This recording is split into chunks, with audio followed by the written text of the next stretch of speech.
Hello one and all, it has been a while since I've been in front of the camera like this, but since I've been absent for about a week with really no warning, I thought it would be worth popping briefly in front and saying, hello, I'm still breathing, I'm still ticking, nothing to worry about on that front. There were one or two things that kind of threw me recently, and something very cool that I do want to share.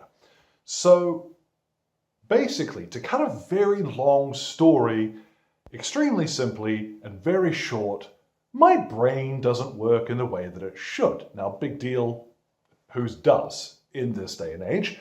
But the trouble is that the way that my consciousness responds to things not going right is to stop doing anything, which is wildly unhelpful. Because ordinarily, if something doesn't go right, you just pick yourself up, you try it again, or you do something different, whatever.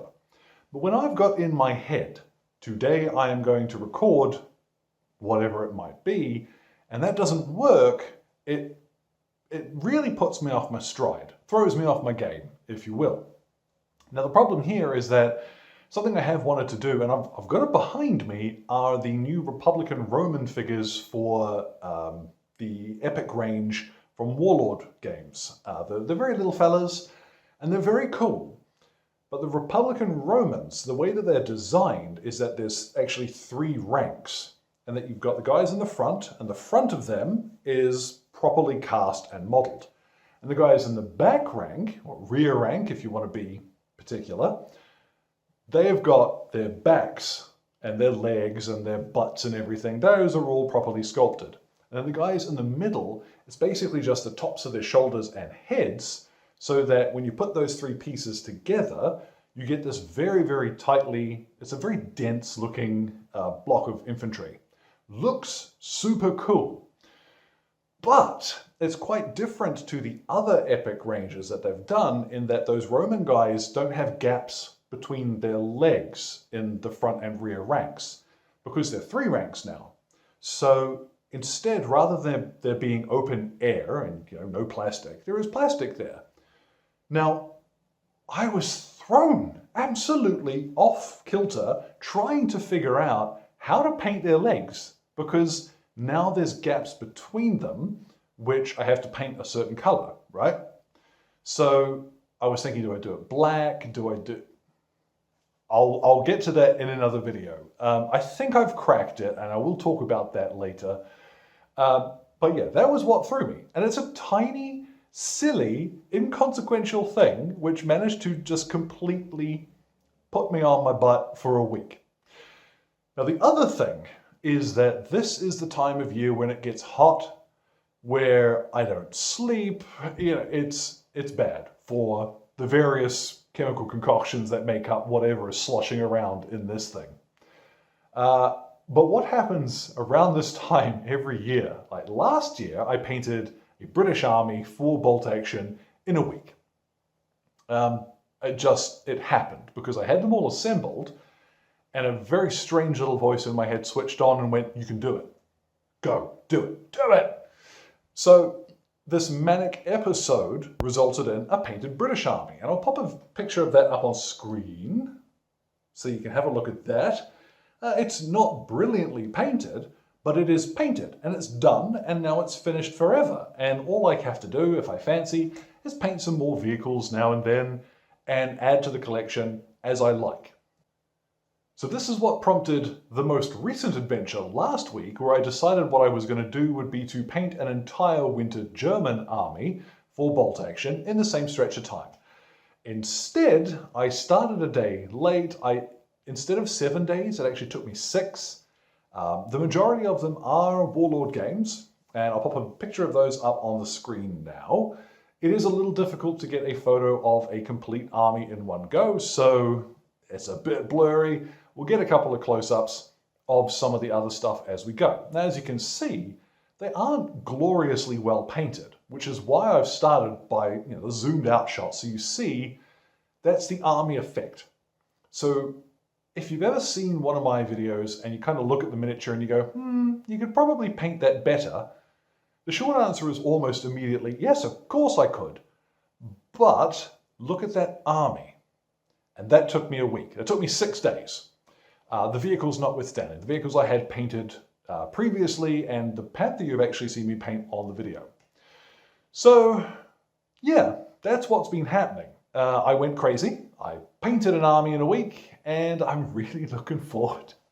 Where I should have been painting one Warlord game, instead I've been painting the other, because Bolt Action version 3 I am so looking forward to. The tidbits and the snippets that Warlord have put up so far, I'm just really keen on those. People, of course, are already trying to figure out how to break the game or how to spam certain units. It's like, but you don't know what they do.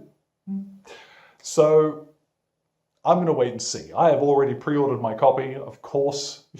The moment it went live, it was like, yes, I want that. Give me that. So I am looking forward to it. As a result, army in a week.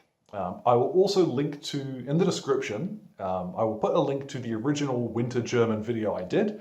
These guys were painted very slightly differently, and that I use a good old Sonic Tonic or Marine Juice Mark III. I like Sonic Tonic. I think I'm going to keep using that. But it worked beautifully on these guys. So a quick dry brush, some Sonic Tonic, and a couple of other highlights. Bonus.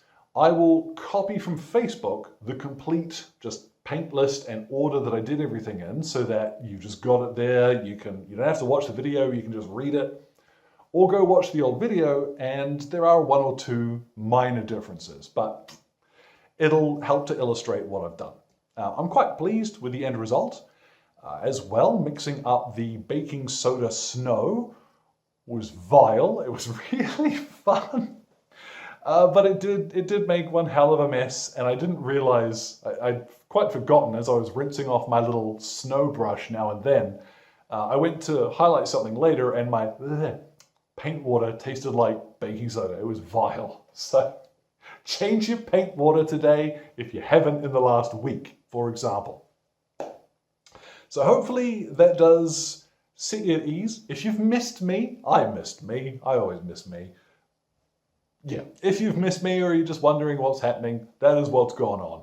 It's hot, I went bonkers, and I painted an army. I would like to get those Republican Romans painted up and on the channel this week.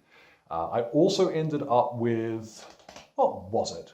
Some werewolves from Wargames Atlantic, so looking forward to doing those. And the team at Victrix actually sent me along some of their new mounted knights. They're brilliant. Really looking forward to doing those for the channel.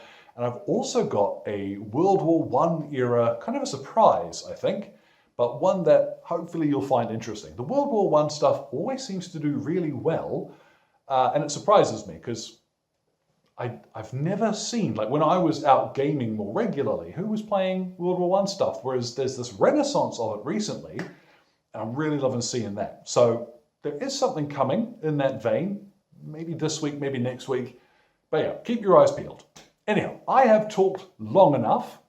So yeah, if you've been up to anything fun in the last week, let me know. I'd love to hear it. And I will see you all next time on a very special how I get back on the ball and paint some things. So look after yourselves, folks. Stay safe.